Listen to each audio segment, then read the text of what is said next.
Video देखने से पहले चैनल को सब्सक्राइब करें और बेल बटन जरूर दबाएं। नमस्कार, मैं हूं राजेश पांडे। आप देख रहे हैं श्री नारद मीडिया का यूट्यूब चैनल। जैसा कि आप जानते हैं कि बीपीएससी का रिजल्ट निकल चुका है। 56वीं से 59वीं का रिजल्ट आ चुका है। सीवान जिले के दक्षिणी छोर यानी रघुनाथपुर के एक लाल नरहन गांव के रहने वाले आपने बीपीएससी में एक अच्छा स्थान प्राप्त किया है।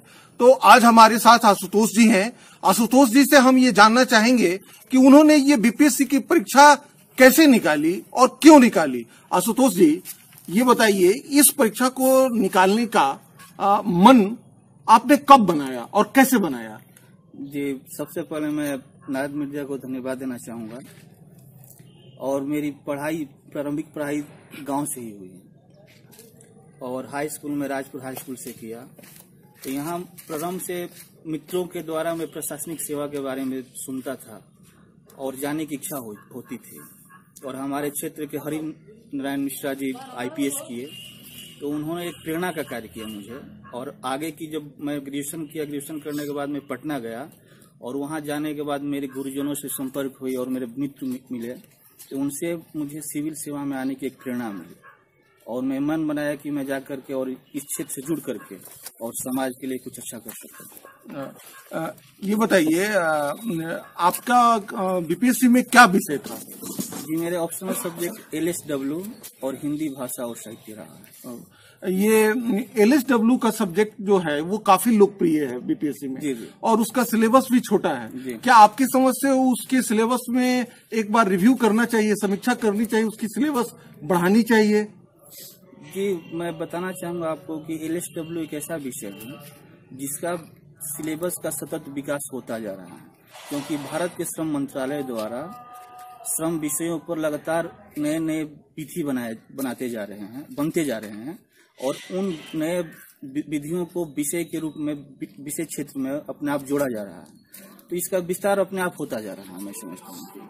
हाँ, एक बात मैं जरूर कहूँगा कि जो लोग एलएसडब्ल्यू को ऑप्शनल सब्जेक्ट के रूप में ले रहे हैं वो विषय को अद्यतन बनाएं और जो नए संशोधन हो रहे हैं उनको अपने विषय से जोड़ें, तभी वो अपने प्रश्न को एक नवीनता दे सकते हैं और अच्छे अंक लाने में सफल होंगे। एक व्यक्तिगत प्रश्न, आपकी शादी हो चुकी है। शादी हुए लगभग 5 साल से ज्यादा हो गए, तो शादी के बाद भी आपने पढ़ाई जारी रखा और ये सर्वोच्च सेवा की, बिहार में सर्वोच्च सेवा की आपने तैयारी की और परीक्षा को निकाला। तो क्या ये शादी के बाद का जो मैरिड लाइफ है, या ये कहीं से व्यवधान उत्पन्न नहीं किया?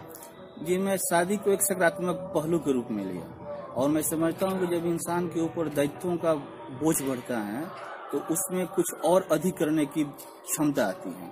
और मेरी पत्नी इस कार्य में पूर्णतः मेरी सहभागी रही और इस चैनल के माध्यम से मैं अपनी पत्नी को भी धन्यवाद देना चाहूँगा, क्योंकि वो कभी भी मेरे लिए एक समस्या नहीं बनी, मेरे लिए प्रेरणा ही बनी रही।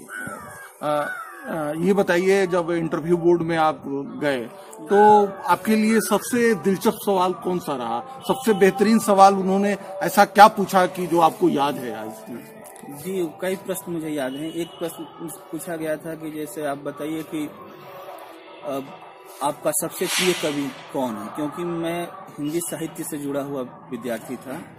तो मैंने उत्तर दिया कि कबीर जी हैं। तो फिर इंटरव्यू बोर्ड हमसे पूछा कि सुर क्यों नहीं है आपके प्रिय कवि? तो मैंने अपने उत्तर से उन लोगों को संतुष्ट किया और मेरा उत्तर कुछ यूँ था कि कबीर जी सबसे अधिक सामाजिक विषमताओं और जो धार्मिक कुरीतियाँ थी उनके विरुद्ध जिस तरह से एक आंदोलन शुरू किया था, वह हिंदी साहित्य के किसी अन्य कवि में देखने को नहीं मिलता है। और जो उसको मैंने अद्यतन, मैंने जो आज की हमारी सामाजिक और धार्मिक समस्याएं हैं उससे जोड़ करके और इसको मैंने प्रमाणित किया। और मैंने कहा कि अगर आज के संदर्भ में देखा जाए तो कबीर सबसे अधिक प्रासंगिक है। ये बताइए, जो इस क्षेत्र में जो नए लड़के आ रहे हैं, तैयारी कर रहे हैं या जो तैयारी करने वाले हैं, उनके लिए आप क्या कहेंगे? जी, मैं उनके सफलता को 2 पक्षों से देख रहा हूँ। अगर सफल होना है तो सबसे पहला पक्ष होता है कि सतत प्रयास होना चाहिए, क्योंकि बीपीएससी या यूपीएससी की परीक्षा रातों रात नहीं निकाली जा सकती है। इसके लिए एक दृढ़ रणनीति और धैर्य की आवश्यकता होती है। पहला आपको धैर्य बनाए रखना है और सतत प्रयास करते रहना है।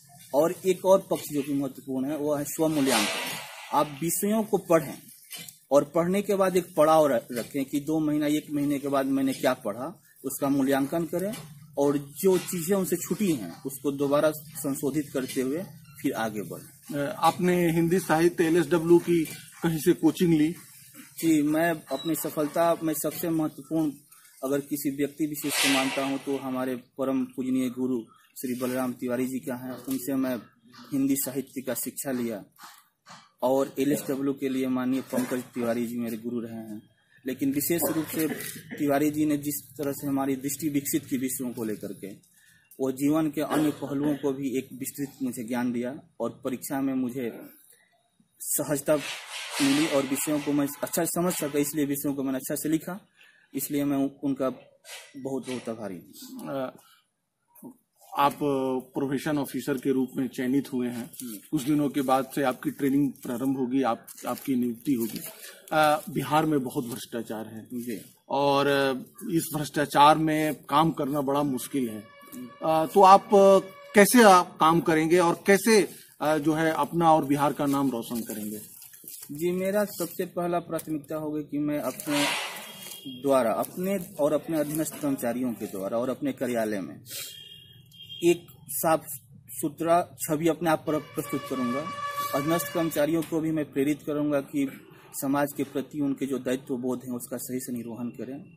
जहां तक राजनीतिक हस्तक्षेप की बात है तो मैं मानता हूं कि जो हमारे जनप्रतिनिधि हैं वो भी अगर उनसे भी अगर सही पक्ष से बात की जाए, अपनी समस्याएं रखी जाए तो जरूर हमें सार्थक समर्थन देंगे ताकि अपने कर्तव्यों को मैं सही से निर्वहन कर सकूं। और मुझे पूरा विश्वास है कि मैं अपने कर्तव्यों को निष्ठापूर्वक, ईमानदारी पूर्वक स्वतः करूंगा और एक मिसाल कायम करूंगा अपने क्षेत्र के जो हमारे अधीनस्थ कर्मचारी हैं, और मुझे लगता है कि मैं इसमें सफल हूँ।